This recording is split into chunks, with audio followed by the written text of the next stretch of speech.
Jadi dalam kehidupan itu tidak akan berjalan sempurna seperti yang ingin kita rasakan. Selalu akan ada perbedaan pandangan. Ya, bahkan dalam kehidupan rumah tangga saja, ya maaf ya, Anda misalnya seorang istri mau ke sini saja mungkin masih bisa beda pandangan. Warna apa untuk jilbab yang dipakai? Ya, dengan suami bisa berbeda. Papa, bagus yang mana ya? Hijau atau kuning? Ah, kayaknya yang hijau deh gitu kan? Enggak, kayaknya kuning deh gitu kan? Masih mending ada dua pilihan. Begitu dipakai, pink. Bisa berbeda, anak bisa berbeda. Jadi kesan pertama yang ingin dibangun bahwa dalam kehidupan sudah pasti akan ada keragaman pandangan. Dan yang kedua, yang tidak normal, keragaman pandangan itu boleh jadi melahirkan tindakan-tindakan yang kontraproduktif. Mungkin akan mendapatkan celaan. Allah dicela, malaikat dicela, Rasul dicela, Nabi dicela, sahabat dicela, tabi'in dicela, ulama dicela. Kita siapa yang mungkin belum menjadi bagian dari orang-orang itu dan ingin bebas dari celaan? Itu mustahil. Jelas sampai sini? Jadi kalau mendapatkan celaan, berbahagialah, berarti kehidupan kita normal. Jelas?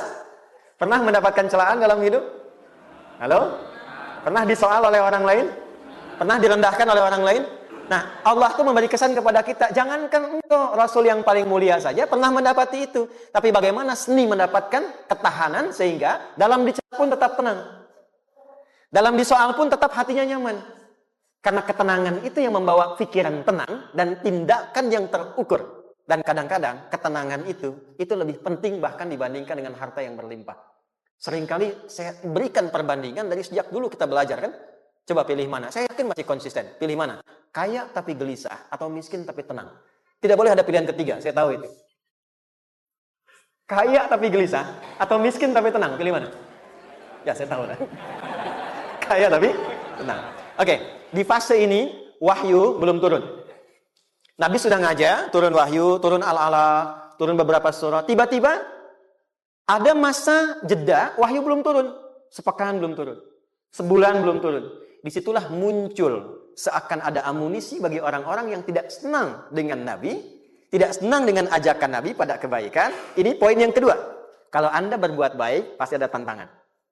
Ingat ya, kalau Anda berbuat baik, apapun itu, pasti ada tantangan. Yang menguji konsistensi kebaikan itu apakah serius untuk dilakukan atau tidak.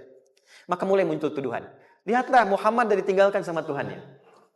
Tuh Muhammad udah gila tuh, naik turun bukit, naik turun lagi, kayak orang bengong. Muhammad udah ada beban di pundaknya. Jangankan umatnya, Rasulnya saja yang mengklaim Rasul, punya masalah katanya. Ya kan? Dan ditinggalkan Tuhannya, kok masih mau ikut Muhammad? Maka dalam keadaan itulah kemudian, ditunggu, naik turun, turunlah kemudian dua surah sekaligus, surah 93, surah 94, yaitu surah Ad-Duha dan Al-Insyirah.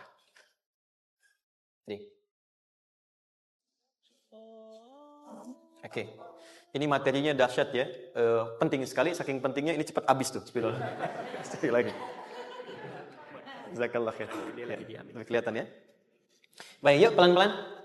Jadi turunnya surah Ad-Duha dan surah Al-Insyirah, hikmahnya satu atau fungsinya satu, memberikan petunjuk bagaimana mengatasi satu persoalan sesulit apapun, tapi masih dapat menghadapinya dengan keadaan yang tenang. Satu surah ini atau dua surah diturunkan untuk membimbing setiap hamba menuju kepada ketenangan hati. Dua, membangun kekuatan mental. Sehingga dalam situasi apapun, dia tetap kuat mengatasi berbagai persoalan kehidupan. Nanti terapannya banyak, di bisnis ada. Nanti saya turunkan contohnya. Kadang-kadang ikut tender, sudah bagus, sudah menang, tapi proyeknya diambil orang. Ada yang begitu? Nanti ada ayatnya, ada. Nanti kita turunkan. Udah siap-siap, kan pengen melamar, ternyata keduluan orang gitu kan. Udah siap-siap, pengen dapat ini, mau lulus, ternyata nilainya nggak seperti yang diharapkan. Muncul, ada, selalu ada demikian. Nanti kompleksitasnya banyak. Tapi dua surah ini, kalau kita bisa kuasai artinya dengan baik, pahami dengan benar, maka akan ada sesuatu yang beda yang terasa dalam jiwa kita dan kesiapan mengatasi setiap persoalan dalam kehidupan. Yuk kita baca dulu ya, supaya dapat keberkahannya dari dua surah ini. Saya bacakan, Anda ikuti ya. A'udzu billahi minasy syaithanir rajim. Bismillahirrahmanirrahim. Wadduha. Wal-laili idza saja. Ma wadda'aka rabbuka wa ma qala. Ma wadda'aka rabbuka wa ma qala.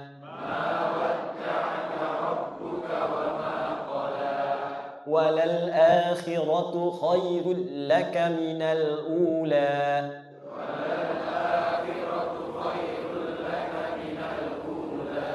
ولسوف يعطيك ربك فترضى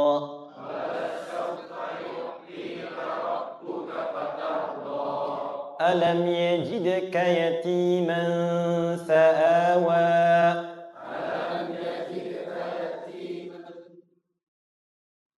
ووجدك ضالا فهدى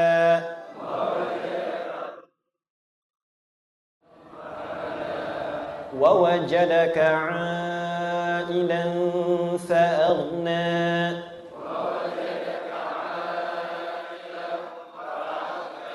فأما اليتيم فلا تقهر وأما السائل فلا تنهر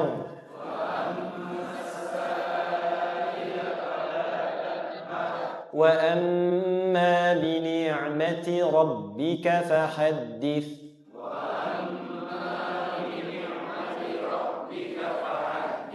Baik, satu surah dulu, alhamdulillah.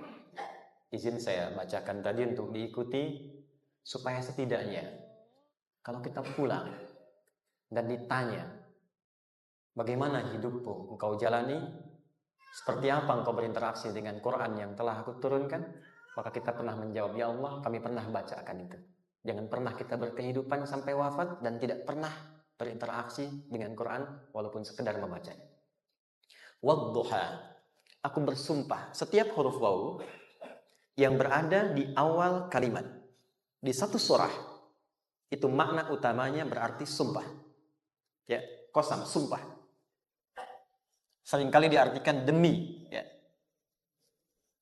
Wal asri, demi masa. Wal fajri, demi waktu fajar. Wal laili, demi malam. Intinya sumpah. Sebentar, pelan-pelan. Kalau Allah menyampaikan sesuatu kepada kita, yakin tidak? Saya ulang, yakin tidak? Serius? Hah? Kalau yakin, kenapa tidak dilakukan? Ya, itu pertanyaan besar ya. Baik. Kalau Allah menyampaikan, tidak bersumpah pun, harusnya kita yakin.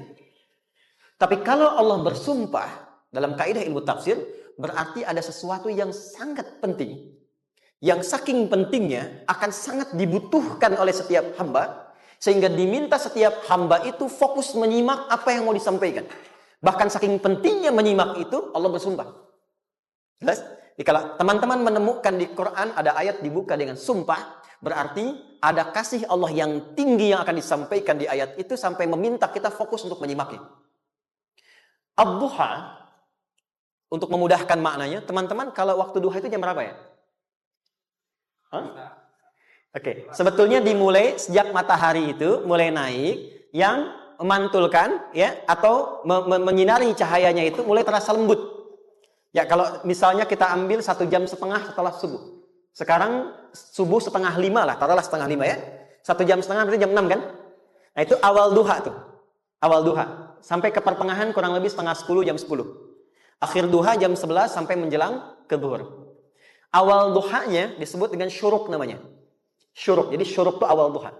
Kalau sudah jam 6 ada cahaya matahari ya. Enak nggak ke tubuh kita itu? Nyaman nggak? Jam 8 enak nggak kalau berjemur ya? Jam 9 enak ya? Nah, ini kata kiasan dalam bahasa Arab. Kalau kita merasakan sesuatu yang enak, nyaman, memberikan manfaat yang banyak, itu orang Arab sering memberikan kiasan dengan waktu-waktu tertentu. Di antaranya duha.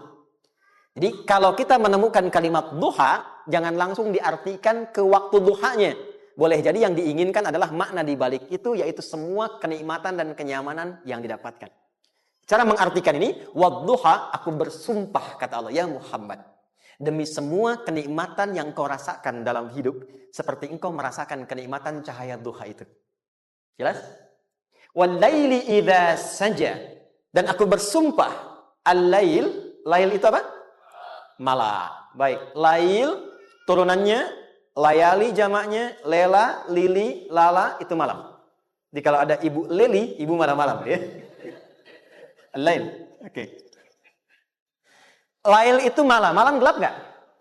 Gelap. Tapi kalau gelapnya gulita, tidak ada cahayanya, gelap betul gitu. Gelap ya. Misalnya sedang kita dapati misalnya satu momentum padam lampu, padam semua, dan pas gerhana misalnya, gelap sekali. Nah itu bahasa Arabnya disebut dengan saja namanya. Ya, saja. Wal-laili idza saja. Dan malam apabila telah gulita. Zaman Nabi kan nggak ada lampu. Ya, belum ada PLN. Ya, dan seterusnya. Jadi gelapnya betul-betul gelap. Saya mau tanya sebentar. Biasanya kalau situasi gelap itu mudah nggak menemukan benda tertentu? Melangkah mudah atau sulit? Tidak mudah untuk dilakukan kan? Dalam bahasa Arab, kalau kita ingin mengungkapkan satu kegamangan yang luar biasa, sampai kita merasakan gelap dan sulit melangkah. Bukan hanya karena nggak ada cahaya, mungkin karena ada pekerjaan tertentu yang menyulitkan, masalah tertentu yang menyulitkan, sehingga merasa seakan-akan kita tuh gelap. Makan nggak enak, melangkah susah. Pernah nggak merasakan situasi yang saking beratnya satu beban itu seakan-akan makan nggak mau, melangkahnya berat, ada vertigo, kadang-kadang pusing. Pernah merasakan itu? Itu bahasa Arabnya, wal-laili idza saja. Perhatikan kalimatnya, ya Muhammad sallallahu alaihi wasallam. Aku bersumpah demi semua kebahagiaan dan kenikmatan yang engkau pernah raih seperti merasakan kenikmatan cahaya Tuhan. Dan mungkin persoalan hidup yang pelik yang membuat engkau merasakan kesulitan seakan-akan merasa di suasana gelap yang gulita. Ma wadda'aka rabbuka wa ma qala. Tanamkan dalam jiwamu yang paling dalam, aku tidak akan pernah meninggalkanmu. Ada suami pulang dari pekerjaan, mendapati istri sedang termenung dan mengalir air matanya. Tiba-tiba suaminya datang mengatakan, hangat sekali pada istrinya, di sampingnya membelainya dan mengatakan, "Ma, demi semua suka yang pernah kita lalui bersama, dan demi duka yang mengalirkan air matamu saat ini pun, tanamkan dalam hatimu yang paling dalam, Papa akan selalu bersama Mama dalam setiap situasi itu."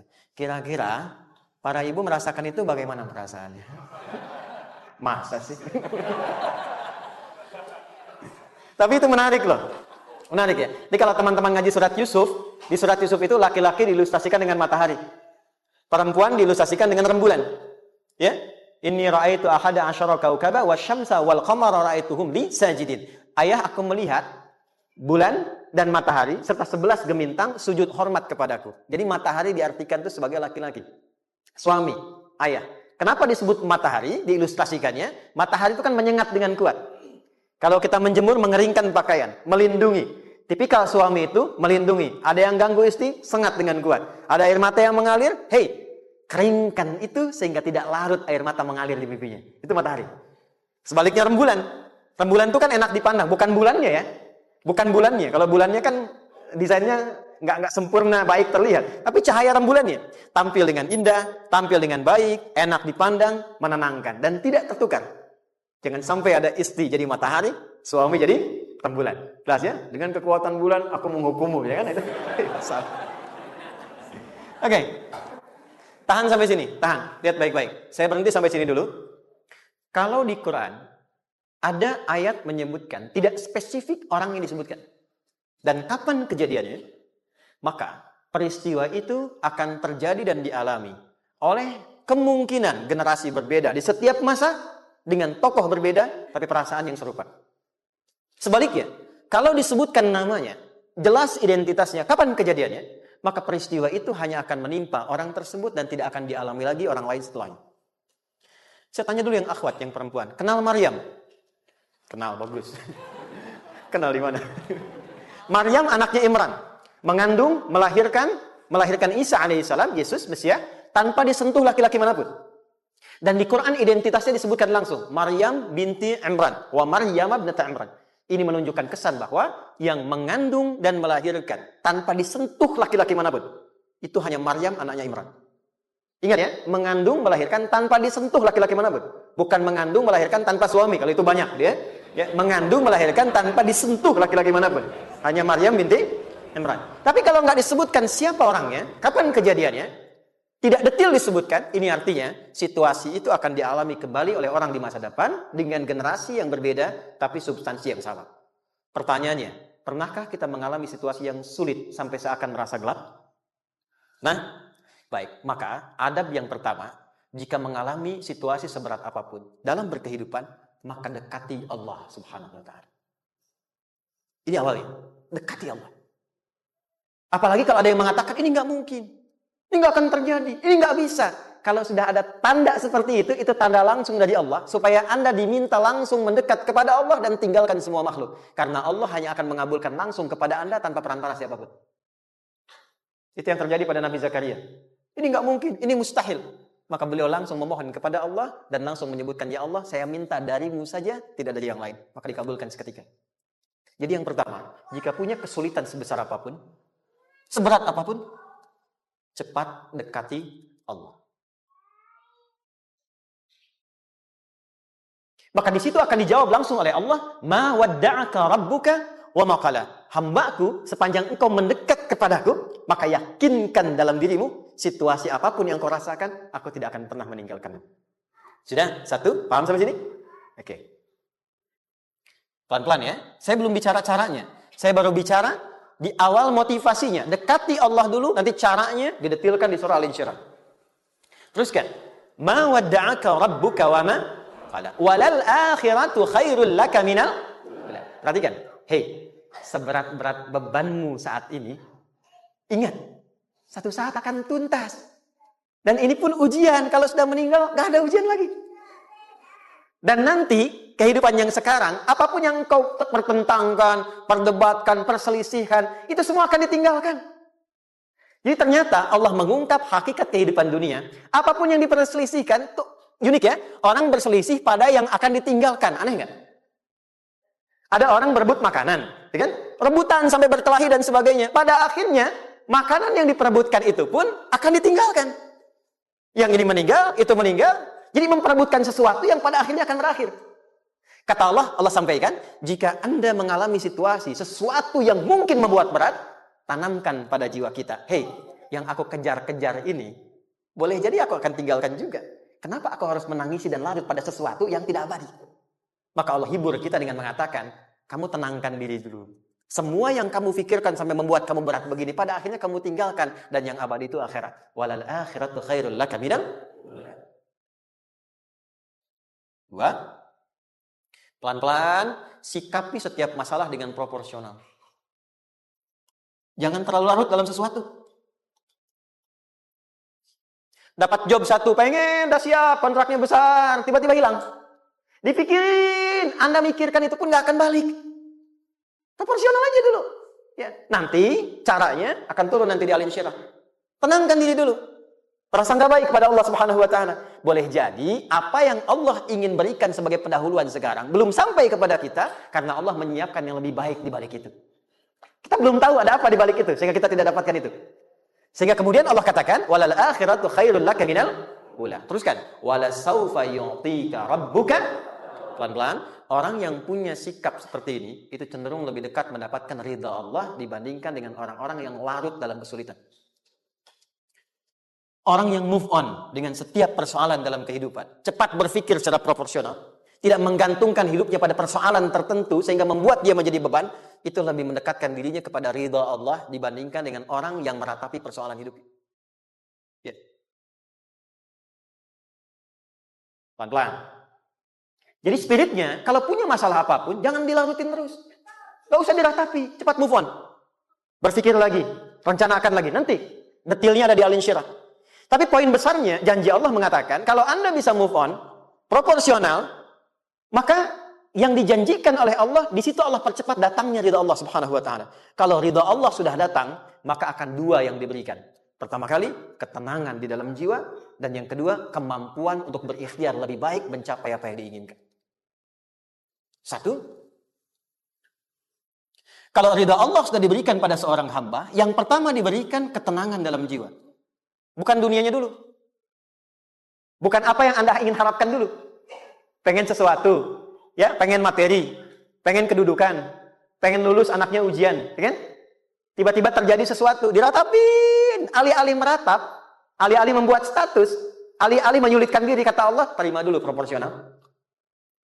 Setelah itu dekatkan diri kepada Allah, turun ridha Allah, begitu turun yang pertama diberikan ketenangan kepada Allah.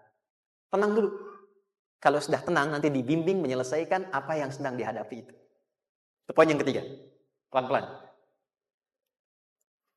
4. Kita masuk ke detail sekarang.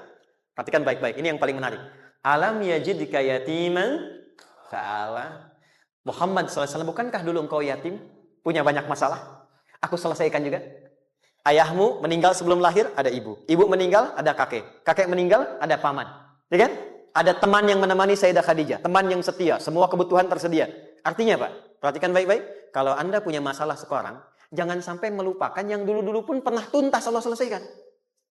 Jadi kalau sekarang sedang punya persoalan, jangan sampai satu masalah ini membuat Anda kehilangan harapan dan kehidupan. Sementara Anda sadar, dulu pun banyak masalah, kok selesai juga.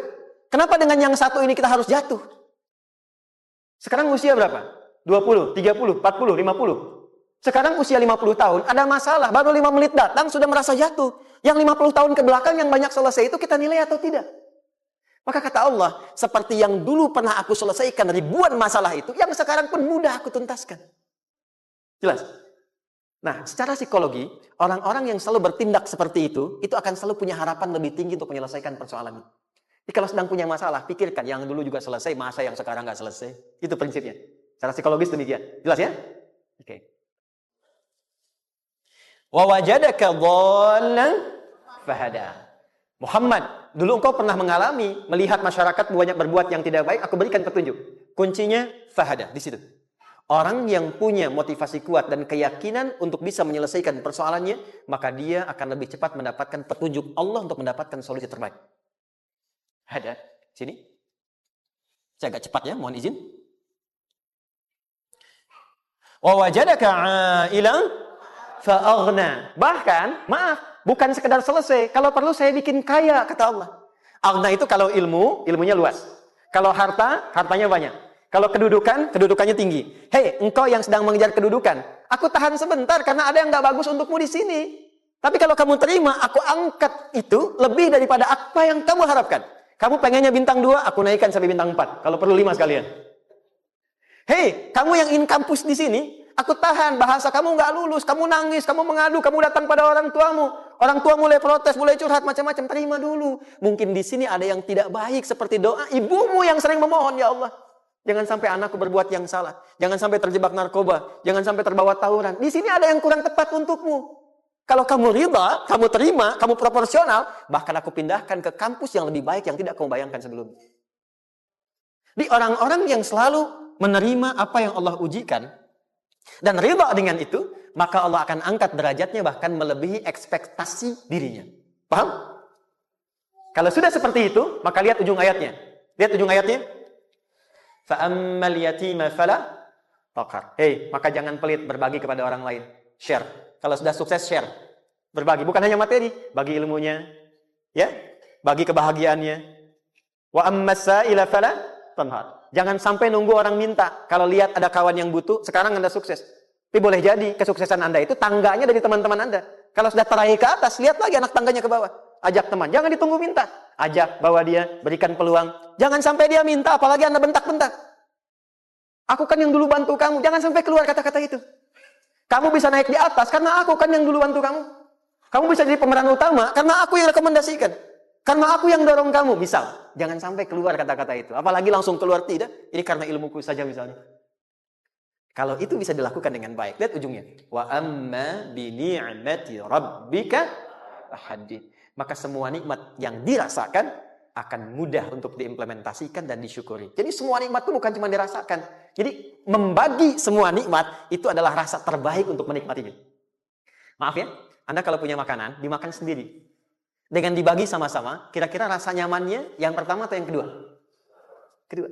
Makan sendiri, enaknya sendiri kan? Tapi ketika ada teman berbagi dan tahu, oh enak ya, nyaman ya, ada kebahagiaan, ada ngobrol, ada tertawa, ada kebersamaan, itulah inti nikmat yang sesungguhnya. Wa amma bi ni'mati rabbika, ternyata masalah yang diberikan bukan ingin memberikan beban, tapi ujungnya, endingnya, supaya Anda bisa mendapatkan nikmat berkualitas yang bisa dibagi.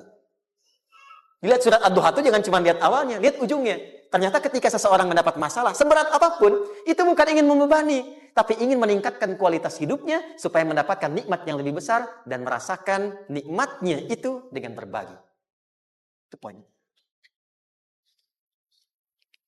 Jadi kalau sampai sini kita paham, dan kita beri nama misalnya dengan fikih ujian, jadi kalau desain ujian ini, sistematikanya kita pahami, maka tidak ada alasan untuk mengeluhkan persoalan. Jadi melihat masalah itu bukan sebagai beban, pada akhirnya melihatnya sebagai tangga untuk mencapai kebahagiaan. Jelas sampai sini? Baik, kalau sudah seperti ini, ingin punya masalah atau tidak ingin punya masalah? Tidak. Ingat ya, jadi kalau anak pulang bawa masalah, dilihatnya jangan beban. Oh, Allah ingin menaikkan kualitas pada anak saya, yang dengan itu menjadikan ia mendapatkan nikmat yang belum pernah didapati. Kalau rumah tangga sedang ada masalah, jangan banyak diperseterukan, tapi direnungkan sejenak. Oh, Allah ingin meningkatkan kualitas rumah tangga ini, sehingga kita bisa mendapatkan nikmat yang tidak pernah didapati sebelumnya. Makanya nikmat berumah tangga itu yang terbesar, selalu bertambah ketika menyelesaikan masalah. Silakan cek. Kalau sedang ada masalah, berseteru kan? Tapi setelah selesai, kan jadi lebih nikmat ya? Ya? Lebih senang lagi, lebih cair lagi, lebih bahagia lagi, lebih mendukung lagi. Ternyata ada nilai-nilai kebaikan yang tersimpan yang belum disadari sepenuhnya. Pertanyaannya, kadang-kadang mudah diucapkan, tapi tidak mudah mempraktekkan. Bagaimana itu semua bisa ditempuh dengan baik, sehingga ketika mengalaminya, kita bisa tenang menghadapinya. Maka turunlah surah Al-Insyirah. Saya cepat.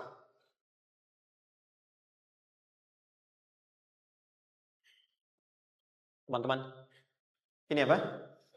Kelas ya? Baik, pelan-pelan sedikit. Kira-kira volumenya besar kecil? Kecil ya? Baik. Kalau saya bandingkan dengan gayung, volumenya besar mana? Gayung ya? Baik. Kalau ini saya perlebar, sehingga bisa memasukkan apapun ke dalamnya, itu bahasa Arabnya disebut dengan insyirah namanya. Jelas? Meluaskan sesuatu sehingga terlihat lapang, sehingga memudahkan setiap hal masuk ke dalamnya. Itu insyirah namanya.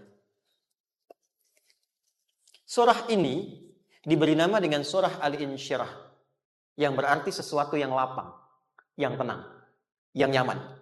Yang diharapkan dengan keadaan hati yang lapang, nyaman, tenang itu, segala persoalan yang dihadapi dalam kehidupan akan mudah diterima dan tidak berdampak besar dalam menyikapinya. Maka bagaimana kemudian Allah memberikan turunan-turunan petunjuk supaya apa yang diharapkan ini bisa tercapai? Satu, izin mengilustrasikan, saya kasih cerita sebentar. Ada seorang anak muda, kisah ini sangat viral, hampir setiap kita bisa mendapatinya. Datang kepada seorang kakek tua di sisi danau yang jernih sekali airnya. Dia berkeluh kesah tentang persoalannya. Dia katakan, saya punya masalah begini. Berat sekali terasanya. Kakek itu kemudian permisi, dia hanya membawa 2 genggam garam. Kemudian beliau bawa 1 gelas, ilustrasinya seperti ini. Dimasukkanlah kemudian garam itu ke gelas itu. Lalu diambil 1 gelas air yang jernih tadi, dengan garam segenggam. Kata beliau, minum. Pemuda itu mengatakan, wah, asin, minum aja dulu. Lalu ketika diminum, langsung ditumpahkan. Dia muntahkan, asin katanya. Lalu setelah itu, kakek yang tadi, melepaskan segenggam sisanya, dilempar ke danau tadi, yang luas. Lalu diambil lagi dengan gelas yang sama. Sekarang minum. Bagaimana rasanya? Segar, enak, nyaman. Itulah hatimu. Kalau hatimu sempit sesempit gelas ini, maka masalah sekecil apapun akan selalu menghadirkan kesulitan seperti engkau menelan garam tadi. Tapi kalau hatimu luas, sebesar apapun masalah, tidak akan pernah berdampak pada dirimu kecuali engkau mampu menyusun rencana untuk mengatasinya. Kelapangan hati yang membuat diri kita mampu menerima persoalan apapun, itu yang disebut dengan insyirah. Ya, paham ya? Oke, balik sini. Perhatikan baik-baik. 1, saya agak cepat. Ini ditafsir langsung, turun Al-Insyirah. Yang pertama, alam nashrah laka sadrak wa wada'na anka wizrak alladhi anqadha dhahrak. Tahan sampai sini dulu, 3 ayat. Saya mulai dari ayat kedua dan ketiga. Perhatikan baik-baik. Wa wada'na anka wizrak alladhi anqadha dhahrak. Artinya apa? Artinya satu beban yang diletakkan di pundak yang berpengaruh kepada semua bagian tubuh. Kita pernah melakukan atau melihat yang angkat beban ya? Beban kan semakin berat diangkat, semakin terasa ke bagian-bagian tubuh ya, ke semuanya. Nah, itu namanya wizrak alladzi anqadha dhahrak. Beban yang dipikul yang berat sekali sampai semua merasa. Makanya jadi satu ungkapan dengan mengatakan dia sedang memikul beban yang sangat berat. Sampai kepalanya pusing, tidur nggak nyaman, miring kanan, miring kiri. Itu namanya ya alladzi anqadha dhahrak. Satu. Saya percepat, akan ada satu masa dalam hidup setiap hamba merasakan satu persoalan yang seakan-akan beban berat yang dipikul sampai merasa kesulitan dari ujung kepala sampai ujung kaki. Siapapun itu. Jujur ya, setiap kita tanyakan pada diri sendiri. Setiap kita yang ada di sini, saya yakin pasti pernah atau bahkan akan mengalami satu peristiwa yang merasakan beban berat sampai seakan-akan ujung kepala sampai ujung kaki merasakan sakitnya. Ada yang sudah mengalami atau bahkan nanti akan ada yang melalui. Perhatikan baik-baik. Teruskan ayatnya. Wa rafa'na laka. Perhatikan. Kalau ada yang sedang merasakan itu, yakinlah kata Allah, pada saat itu sesungguhnya Allah sedang mengangkat derajatnya dan meningkatkan kualitas hidupnya untuk mencapai sesuatu yang istimewa yang belum pernah diraihnya. Dari sini kita buat persamaan. Ujian. Perhatikan. Berbanding lurus dengan harapan. Banding lurus dengan solusi nanti pada akhirnya. Fokus. Lulus di sini, insya Allah setiap persoalan akan lebih mudah untuk diatasi. Ujian, seberat apapun yang sedang kita alami, tidak akan pernah diberikan kepada kita oleh Allah, kecuali ternyata hikmahnya untuk mengabulkan harapan-harapan besar yang sebetulnya kita mintakan. Jujur ya, setiap kita kan sering punya permohonan ya, sering berdoa ya. Ya Allah minta ini, minta itu, minta ini, minta itu, gitu kan? Nah, cara Allah mengabulkan harapan kita itu, yang pertama, jalurnya lewat ujian. Karena semua kesuksesan itu, desain dasarnya adalah melewati ujian. Coba, anak-anak kita yang sedang sekolah itu, apa mungkin diwisuda dengan penuh kebahagiaan kalau nggak mengalami ujian? Hah? Lewat ujian dulu kan? Dia belajar dulu, ujian dulu, ngatasin soal dulu, lulus, baru wisuda. Apakah mungkin akan dapat IPK 4 yang diharapkan kalau tidak mengalami ujian? Belajar dulu, ya kan? Ada waktu, sempat dia bangun malam, siang, dan seterusnya belajar, keringat dan sebagainya, baru bahagia kan? Dan ternyata belajar itu untuk diwisuda. Sebab kalau kita tidak belajar, mustahil dapat wisuda. Kalau tidak lewat ujian, mustahil dapat ijazah. Karena ternyata harapan itu, hukum dasarnya dalam berkehidupan, bisa diraih dengan melewati ujian. Ini poinnya. Jadi mohon, kalau sedang mengalami sebuah peristiwa, dan kita harus menghadapi itu, coba renungkan. Sebetulnya pernah berdoa apa sampai kita mengalami itu, sehingga dengan jalan itulah sebetulnya Allah ingin mengabulkan harapan yang dulu pernah kita mintakan. Jelas? Oke, satu. Yuk, turunkan rumus ya pelan-pelan. Quran surah kedua ayat 286. Ini kesini dulu, baru nanti kita balik lagi. 2 Al-Baqarah ayat 286. La yukallifullahu nafsan illa usaha. Tahan sampai sini. Lihat baik-baik. Hukum yang pertama. Hukum pertama. Allah tidak mungkin menguji seorang hamba di luar batas kemampuannya. Jadi kaidah yang pertama tadi, kalau kita sedang diuji, sebetulnya ada harapan dan doa yang pernah kita mohonkan dan Allah ingin mengabulkan itu, jalan pertama adalah ujian. Tapi adilnya Allah tidak akan pernah kita diuji kecuali sesuai dengan kemampuan kita. Jadi kalau nggak mampu, nggak mungkin diberikan ujian. Ingat ya, kalau tidak mampu, tidak mungkin diberikan ujian. Artinya, harapan yang kita mohonkan pun akan sesuai dengan kemampuan kita. Jadi kalau kita minta sesuatu, nggak mungkin bisa menggunakannya, nggak akan dikasih. Nah, balik ke sini, untuk memberikan ketenangan kepada hati kita, kalau sedang menerima persoalan, setelah kita mengatakan, oh ini mungkin ada harapan yang ingin saya dapatkan, jalannya lewat sini. Untuk memberikan ketenangan kepada hati, begitu persoalannya tiba, langsung katakan pada diri kita, saya pasti bisa menjalaninya. Mustahil saya diuji kalau nggak mampu menjalaninya. Itu bahasa singkatnya. Ingat ya, kalau ingin mudah menyelesaikan persoalan, kata Quran, setiap ada ujian, langsung katakan pada hati kita, insya Allah bisa. Nggak mungkin saya diuji kalau saya nggak sanggup. Jelas?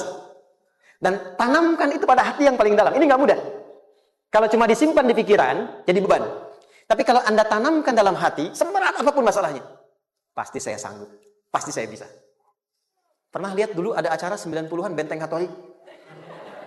Oke? Benteng Takeshi ya? Takeshi ya, gitu kan. Artinya kan bisa jawab deh. Saya tahu Ninja Hattori mendaki gunung, lewati lembah, ya tahu ya. Son Goku, Songgohan, apa? Saya tahu itu. Son Goku, Kamehameha, Piccolo itu. Yang nulisnya Suzuki Watanabe, saya tahu itu. Benteng Hattori, balik lagi ya. Benteng Takeshi ya. Puncaknya kan main pakai itu kan. Pakai tanknya dan sebagainya. Tapi pernah ingat gak satu episode itu? Begitu akan bertarung, kan selalu ada motivator di sampingnya itu mengatakan, ayo, kamu bisa, gitu kan? Wah, namanya. Dia nggak ngaji Quran tuh. Kita punya ayatnya. Pernah nggak? Buka lagi ya dulu ya. Oke. Korea, kenapa bisa nyusul Jepang? Salah satunya, waktu Jepang itu maju, setiap di Korea itu ditanamkan dari mulai anak-anak TK-nya. Kita lebih harus daripada Jepang. Harus lebih daripada Jepang. Sejak anak-anaknya TK. Itu ditanamkan betul. Kita bisa, kita dari TK. Sehingga ketika di sana bikin Honda, sini Hyundai. Hyundai kan dibacanya Hyundai. Ya kan? Sana Honda, sini Hyundai. Gitu. Di apapun yang dibuat Jepang, Korea harus lebih unggul. Itu ditanamkan dari awal. Bisa. Kita itu sekarang punya ayatnya. Jadi kalau sedang punya masalah seberat apapun, katakan pada diri kita, insya Allah bisa. Gak mungkin diuji kalau nggak sanggup. Bisa insya Allah. Bisa. Kenapa mah? Bisa. Jelas? Oke. Sudah di situ teruskan. Lanjutkan. Warafa'na laka dzikra. Teruskan. Fa inna ma'al usri. Nah, ini poin terbesarnya. Fa inna ma'al usri yusra. Fa huruf yang menunjukkan sesuatu berlangsung dengan cepat. Inna di ilmu nahwunya berbunyi begini di gramatikal bahasa Arab. Harfun nasbin wa taukidin tansibul isma wa tarfa'ul khabara mabniyun 'alal fathi la mahalla lahu min al-i'rabi. Paham? Tidak. Inna huruf yang digunakan untuk menguatkan informasi agar ditancapkan ke dalam hati sekuat-kuatnya dan jangan pernah ragu. Jadi kalau orang Arab tuh nancapkan tongkat begini dan kuat, tidak goyah, itu nasab namanya. Nasabar rajula asahu fil ardi. Inna ini harfu nasab. Jadi kalau ada di Quran dibuka informasinya dengan inna, maksudnya begini, hei, tancapkan informasi dalam hatimu dengan kuat, jangan pernah ragu. Yakinkan pada dirimu. Apa yang harus diyakinkan? Ma'al usri yusra. Inna ma'al usri yusra. Usrun sama dengan yusrun. Mari ke sini. Oke. Apa artinya usrun? Sulit. Oke. Sulit itu ada dua. Ada sa'bun, ada usrun. Kalau kesulitan yang relatif, kata si A sulit, si B mudah, itu sa'bun namanya. Contoh, kata si fulan, bahasa Jepang susah. Padahal kata yang lain tidak. Saya ke Jepang, anak-anak kecil begini bisa bahasa Jepang, gitu kan? Bagi mereka mudah, gitu kan? Saking mudahnya gitu. Kata shiwa, gitu. Anak-anak kecil, bagi mereka mudah, bagi kita belum tentu. Itu sa'bun. Inna lughatal yabaniyya sa'bah. Relatif. Tapi kalau kesulitan yang sifatnya mutlak, semua orang mengatakan sulit. Maaf, bawa mobil, sulit atau mudah? Bukan mengendarai ya, bawa mobil, bawa. Sulit ya? Sulit ya? Baik, sepakat sulit semuanya. Nah, itu dalam bahasa Arab dikenal dengan usrun. Kesulitan yang semua sepakat bahwa itu susah. Sulit, semua sepakat. Dan ketika ada orang bicara, aku sedang punya masalah begini. Semua mengatakan, wah itu nggak mudah, itu nggak mudah. Itu usrun namanya. Lawannya, kemudahan yang relatif disebut sahlun. Tapi kemudahan yang semua sepakat bahwa itu mudah, itu yusrun namanya.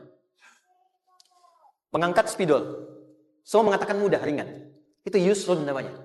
Perhatikan, Allah tidak memasangkan sa'bun dengan sahlun, tapi memasangkan usrun dengan yusrun. Orang-orang yang punya keyakinan kuat, setiap persoalan itu akan selesai. Dan dia mengatakan pada dirinya, aku bisa melewatinya. Maka, perhatikan kalimat kata Quran. Inna ma'al usri yusran. Sesulit apapun masalah yang sedang dia alami, maka Allah akan datangkan solusi semudah-mudahnya yang bisa dia nikmati. Dengan kata lain, kalau kita bawa ke bahasa psikologi, kalau sedang menghadapi persoalan seberat apapun, selain kita mengatakan, ini pasti bisa saya lalui, saya insya Allah sanggup mengatasinya, katakan pada diri kita, ini pasti selesai. Pasti ada solusinya, pasti mudah. Katakan, walaupun memang solusinya belum datang, tapi tenangkan pada diri kita dengan mengatakan, inna ma'al usri yusra. Bahasa psikologinya, katakan pada diri kita, ini pasti selesai. Nggak mungkin nggak selesai. Pasti ada solusinya. Pasti mudah. Itu lebih memberikan harapan pada diri kita untuk menuntaskan persoalan dibandingkan dengan meratapinya. Jelas? Teruskan. Fa inna ma'al usri. Kalau masih ragu kata Allah, katakan lagi sekali lagi. Sampai hati kita merasa nyaman. Jadi kalau sedang punya persoalan seberat apapun, tanamkan pada diri kita, pasti selesai. Belum nampak, insya Allah pasti selesai. Gak mungkin diuji kalau nggak ada solusi. Itu lebih memberikan harapan. Setelah itu, fa'idha faraghta, mitigasi masalahnya. Mitigasi persoalannya. Tuliskan. Ini masalahnya apa? Rumah tangga. Apa saja misalnya. Dia ada suami, ada istri, ada anak-anak. Masalah ada di mana? Kadang-kadang menangnya jadi kusut karena satu-satu nggak segera diselesaikan. Maka kata Al-Quran, fa'idha faraghta. Satu-satu mitigasi dulu. Satu masalah di sini, lihat di suami. Lihat di istri. Kalau pekerjaan, masalahnya apa? Sebelum bercabang kemana-mana, petakan. Apakah rekanannya? Apakah relasinya? Apakah kemampuannya? Apakah manajerialnya? Apakah marketingnya? Mitigasi, kotaki semua, selesaikan satu-satu. Setelah itu, apa yang dilakukan? Wa ila rabbika, tawakal sepenuhnya kepada Allah untuk menentukan hasilnya. Tawakal itu yang paling mahal.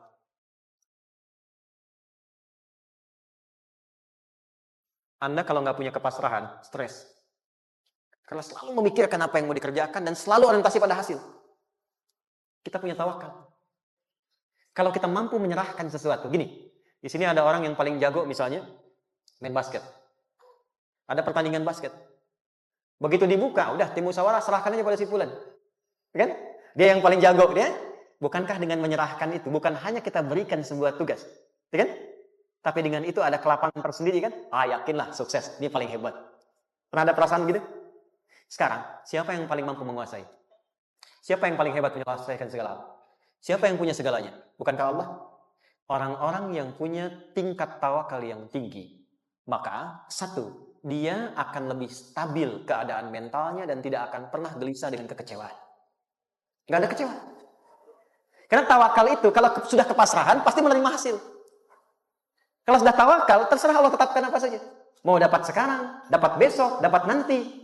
Puncak yang paling tinggi, tugasmu hanya berikhtiar semampu yang bisa dilakukan. Selanjutnya, biarkan Allah menetapkan apa yang menjadi bagian dari maslahat kehidupan kita. Saya tutup. Cara Allah menjawab harapan kita ada 3. 1. Memberi langsung apa yang kita mintakan. 2. Menunda itu sampai kita siap menerimanya. 3. Mengganti apa yang kita inginkan dengan apa yang kita butuhkan. Saya ulang ya. 1. Memberi langsung apa yang kita mohonkan. Misal, ya Allah saya ingin A misalnya. Anak saya pengen ke ITB. Tapi nggak mungkin tiba-tiba langsung masuk ITB kan? Pasti lewat ini dulu kan? Ada ujian dulu. Ikut tes. Dan seterusnya diterima. Sesuai. 2. Kadang menunda sesuatu sampai dia sanggup menjalaninya. Anda punya anak usia 5 tahun. Pengen diberikan motor. Anda mampu untuk memberi motor. Dikasih nggak? Tidak. Sampai dia sanggup mengendarai motor, baru Anda berikan. Terkadang ada yang kita minta sekarang, tidak didapati sekarang. Tapi ternyata tahun depan kita dapat. Kita harus sadar bahwa anugerah yang kita dapatkan tahun depan itu sebetulnya adalah hasil doa kita di tahun ini. Pernah dengar nggak kisah viral? Nabi itu berdoa, baru dikabulkan setahun setengah. Setahun 6 bulan. Padahal itu Nabi loh. Kiblat pertama kita kemana? Palestina kan? Baitul Maqdis kan? Nabi berdoa, mohon terus nengok ke langit. Al-Baqarah 144, minta. Jawabannya turun setelah setahun setengah. Setahun 6 bulan. Ada yang mengatakan di tafsir setahun 8 bulan. Baru dikabulkan setelah setahun setengah. Padahal kurang soleh apa Nabi? Nabinya siap, mungkin umatnya yang belum siap. Nabinya siap, tapi ada tantangan di masyarakat yang tidak mudah, yang mungkin bisa meruntuhkan dakwah. Baru dikabulkan setahun setengah. Ketika semua umatnya sudah bisa siap menerima itu. Boleh jadi, apa yang diminta orang tua sekarang, terkabulnya mungkin belasan puluhan tahun pada anaknya yang nomor sekian. Tahu Imam Syafi'i? Imam Syafi'i itu kan nama aslinya Muhammad. Bapaknya Idris. Kakek yang ke atas, yang ketiga namanya Syafi'i. Kenapa disebut Imam Syafi'i? Dinisbatkan pada kakek yang ke atasnya. Ternyata kakeknya ini seorang ulama besar, saleh, memohon kepada Allah. Setiap di keturunannya ada yang bisa menggantikan lebih soleh, lebih baik lagi. Ternyata yang didapatkan bukan dari anaknya, tapi generasi keturunan yang kesekian. Anda belum sekarang bisa hafal Quran. Misalnya, Anda bermohon, berdoa. Boleh jadi yang hafal, mungkin bukan di anak, bisa di cucu.